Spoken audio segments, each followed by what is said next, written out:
record these that I'm recording in the morning and they're actually not going to schedule until I schedule them at 5 p.m., keep that in mind. I record at like 8 in the morning, so let's go. We're doing 29. Woo, this is my third chapter for today. I'm doing 4 today because they were all shorter chapters. Today we'll be continuing Rainbow Valley by Lucy Maud Montgomery. Chapter 29, A Weird Tale. On an early June evening, Rainbow Valley was an entirely delightful place, and the children felt it to be so, as they sat in the open glade where the bells rang elfishly on the tree lovers, and the white lady shook her green tresses. The wind was laughing and whistling about them like a leal, glad-hearted comrade. The young ferns were spicy in the hollow.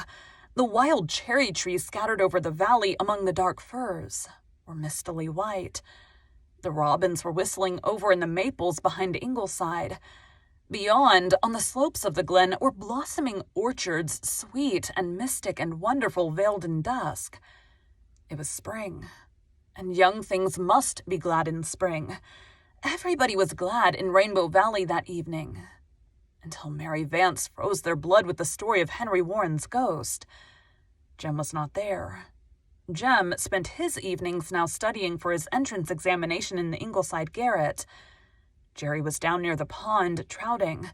Walter had been reading Longfellow's sea poems to the others, and they were steeped in the beauty and mystery of the ships.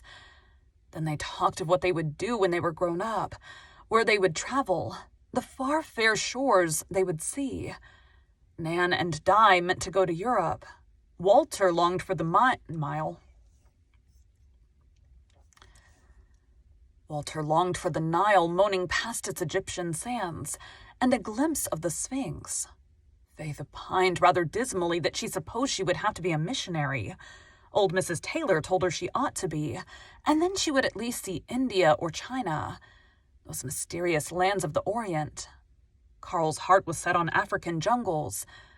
Una said nothing. She thought she would just like to stay at home. It was prettier here than anywhere else. It would be dreadful when they were all grown up and had to scatter over the world. The very idea made Una feel lonesome and homesick. But listen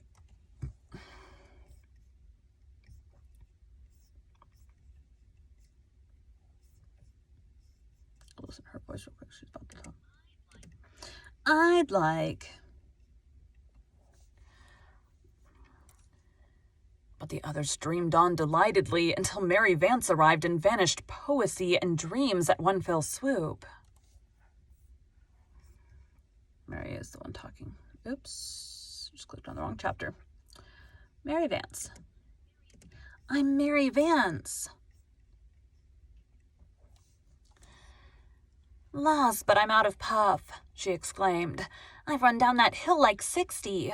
I got an awful scare up there at the old Bailey place.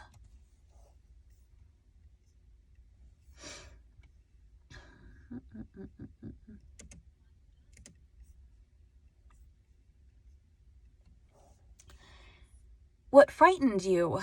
Asked Di. I don't know. I was poking about under them lilacs in the old garden, trying to see if there was any lilies of the valley out yet. It was dark as a pocket there. And all at once I seen something stirring and rustling round at the other side of the garden in those cherry bushes. It was white. I tell you, I didn't stop for a second look. I flew over the dike quicker than quick. I was sure it was Henry Warren's ghost. Who was Henry Warren? Who was Henry Warren? Asked Di.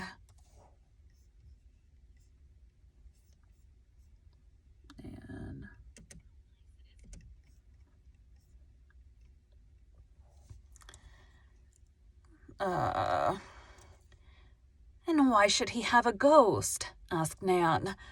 Laws, did you never hear the story? And you brought up in the glen. Well, wait a minute till I get my breath all back, and I'll tell you. Walter shivered delightsomely. He loved ghost stories. Their mystery, their dramatic climaxes, their eeriness gave him a fearful, exquisite pleasure. Longfellow instantly grew tame and commonplace. He threw the book aside. and stretched himself out, propped upon his elbows to listen wholeheartedly, fixing his great luminous eyes on Mary's face. Mary wished he wouldn't look at her so. She felt she could make a better job of the ghost story if Walter were not looking at her. She could put on several frills and invent a few artistic details to enhance the horror. As it was, she had to stick to the bare truth. Or what had been told her for the truth. "Well," she began, "you know old Tom Bailey and his wife used to live in that house up there 30 years ago. He was an awful old rip, they say, and his wife wasn't much better.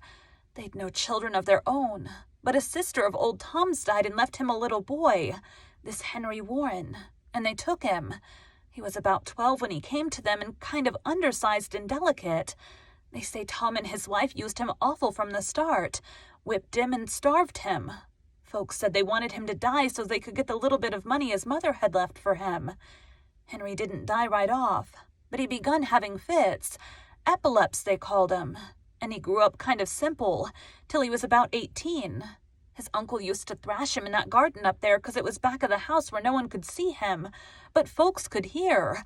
And they say it was awful sometimes hearing poor Henry plead with his uncle not to kill him. But nobody dared interfere 'cause old Tom was such a reprobate he'd have been sure to get square with them some way. He burned the barns of a man at Harborhead who offended him.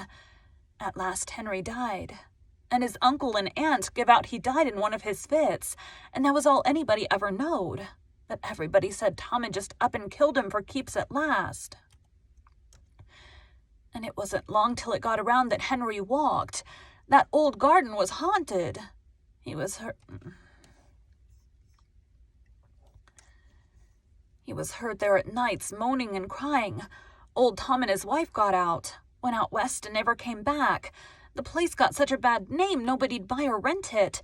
That's why it's all gone to ruin. That was 30 years ago, but Henry Warren's ghost hadn't in it yet." "Do you believe that?" asked Nan scornfully. "I don't." "Well, good people have seen him and heard him," retorted Mary.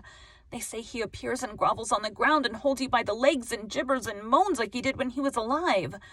I thought of that as soon as I seen that white thing in the bushes and thought if it caught me like that and moaned, I'd drop dead on the spot. So I cut and run. I mightn't have been his ghost, It mightn't have been his ghost, but I wasn't going to take any chances with a haunt. It was likely old Mrs. Stimson's white calf," laughed Di. "It pastures in that garden. I've seen it.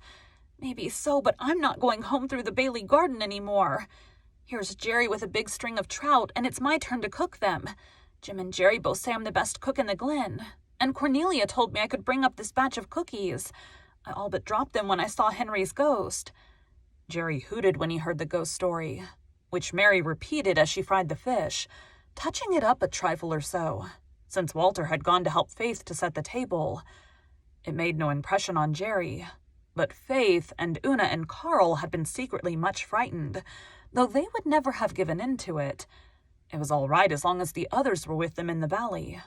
But when the feast was over, and the shadows fell, they quaked with remembrance.